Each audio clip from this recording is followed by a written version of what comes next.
This is pottery, and what they would do is they go gather their clay, let it sit in the sun and get real hard. They bust it down, get a basket, sift through it, get all the impurities out, get it wet, and start making their clay. How to get big pots like this, we use what you call a coil method. We'd roll little snakes up, stack them on top of each other, and then just smooth them up. Get big pot. That creates big pots like this. Now, little pots like this is just, you probably did this in school, just ball up clay, stick your thumb, pinch pot. Just pinch it out, let it dry. Go through a firing process, which you get this dark color. Now, for some of the designs on this, they use corn cob for this one. When it was kind of wet, they would just roll this on there, make a nice design out of it. Clamshell would be for this design right here. They just put this on there. Nowadays, we just carve designs into like a wooden paddle, and we'll just dip it on this.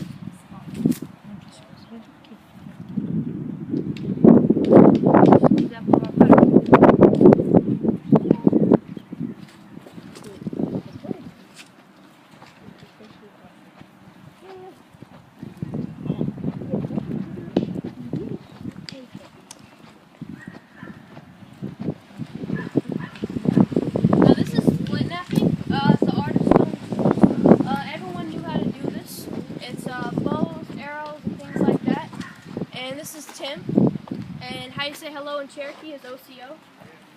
OCO, Tim. He's going to explain to you. Well, first off, to make stone tools, you have to have something to fillet. Okay, in this case, we're going to use a piece of flint like this. We call it a wishgunny. Next, something to flake it with, a hammerstone. Let me look around here and find. Anything works as a hammerstone, just about. This will work. So what we're going to do is simply knock a flake off like this. Okay, if you can do that, you've made stone tools. Because now you know how to make a sharp edge. Okay, not only is this edge sharp, but that's sharp also. And you're going to want to actually take it further than this. And so what we're going to do is take a piece of sandstone like this, and let me figure out another spot to hit on this. Because really what you're doing when you do this is you're carving a rock. And you're carving it by flaking it. And I'm going to take a piece of leather like this, and I'm going to take a base of deer antler like this, and I'm going to look for a place to hit some of this. So I'm going to make me an angle. So that will be almost it.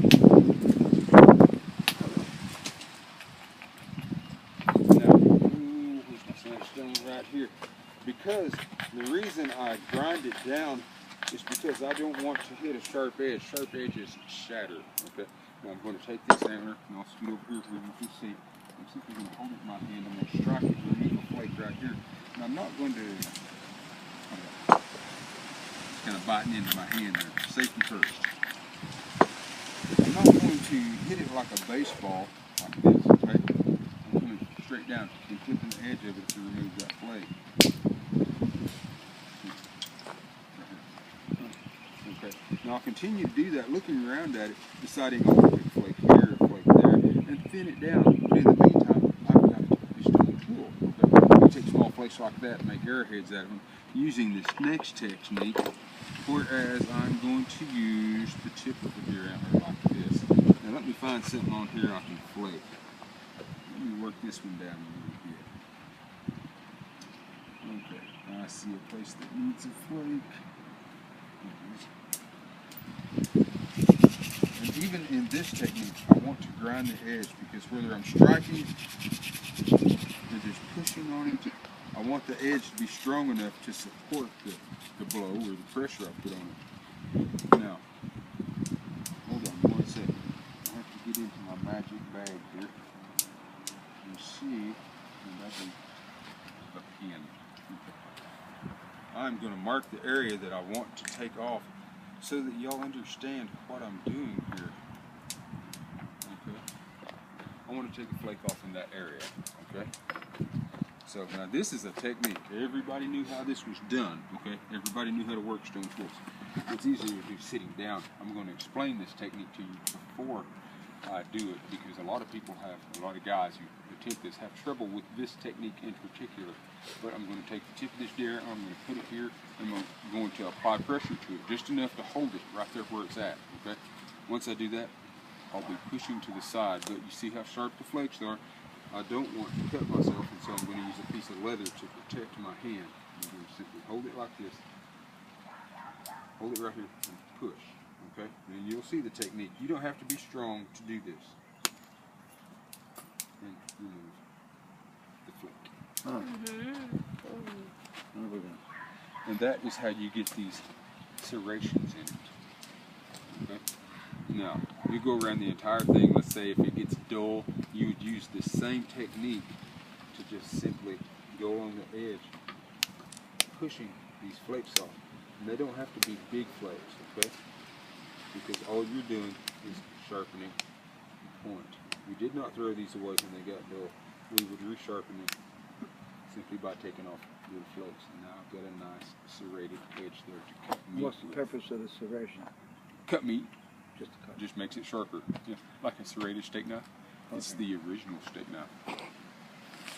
Now, having seen me do these techniques, you understand how I can just take a flake, knock a flake off a stone like this, and start hitting it, getting it to shape, and pressure flaking it like this, and make small arrowheads, like, say, something to this nature. Things like this. And I can do it all in about 5 to 10 minutes. See, it's in there. We'll use this one. It's in there. All you got to do is chip away the outside edges of it. Okay, they don't have to be pretty. They don't have to be perfectly symmetrical. How long is that deer at?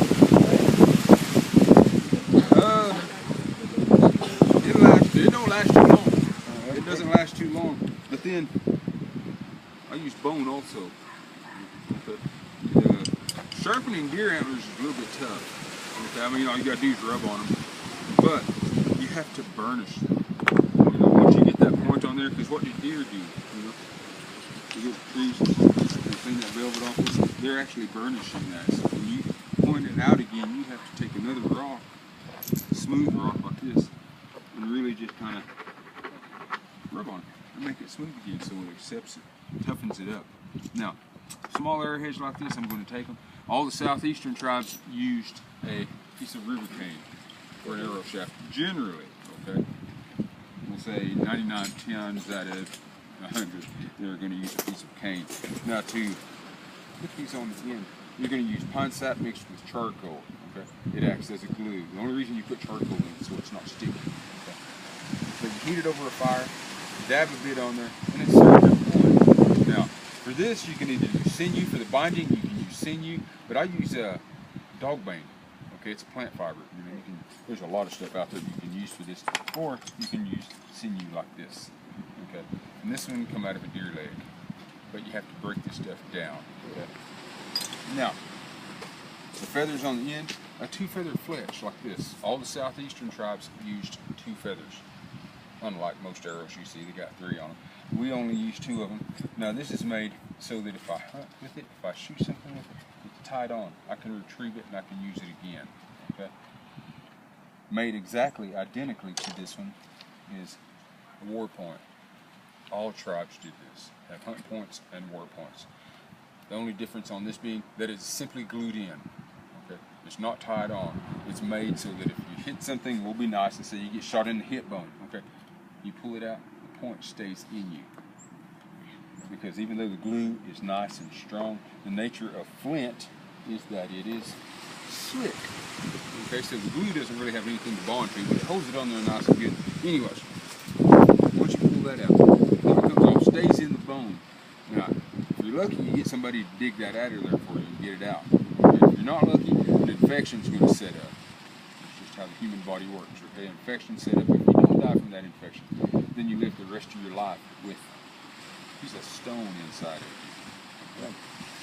Sounds like good setup for arthritis,